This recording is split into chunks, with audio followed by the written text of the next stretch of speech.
የኤክሴል ሽት ፕሪንት ለማድረግ ስትሞክሩ ዳታው በጣም አንሶ ለማንበብ እስከሚያስቸግር ድረስ በገጹ ጥግ ላይ ብቻ ሆኖ ካስቸገራችሁ ይህንን ዘዴ ተጠቀሙ። ለምሳሌ ይህንን የኤክሴል ሽት ፕሪንት ለማድረግ ብንሞክር ሴሌክት ለማድረግ ኮንትሮል ኤ፣ ፕሪንት ለማድረግ ኮንትሮል ፒ።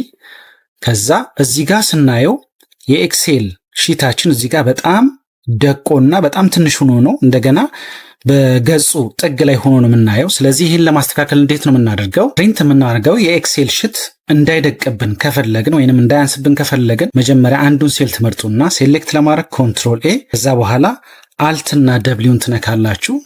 ፔጅ ብሬክ ፕሪቪው ላይ ትገቡና እዚህ ጋር ታያችሁ ይሄኛው በሰማያዊ መስመር ያለውን ይሄንን ቀጥታ ቀስቷ ስትመጣለን ይሄን ድራግ እናደርገውና ጽሁፉ ውስጥ ካለበት እንወስዳለን። ከስርም ካለ ይሄን እንደዚህ አድርገን ይሄን ድራግ እናደርጋለን በዚህ መልኩ። ከዛ በኋላ ፕሪንት ለማድረግ ኮንትሮል ፒ። ከዛ እዚህ ጋር ስናየው ጽሁፉ ሳይደቅ ይወጣልናል ማለት ነው። ይህንን ዘዴ በመጠቀም የሰራነው የኤክሴል ሽት ሳይደቅ ወይንም ሳያንስ ፕሪንት ማድረግ እንችላለን ማለት ነው።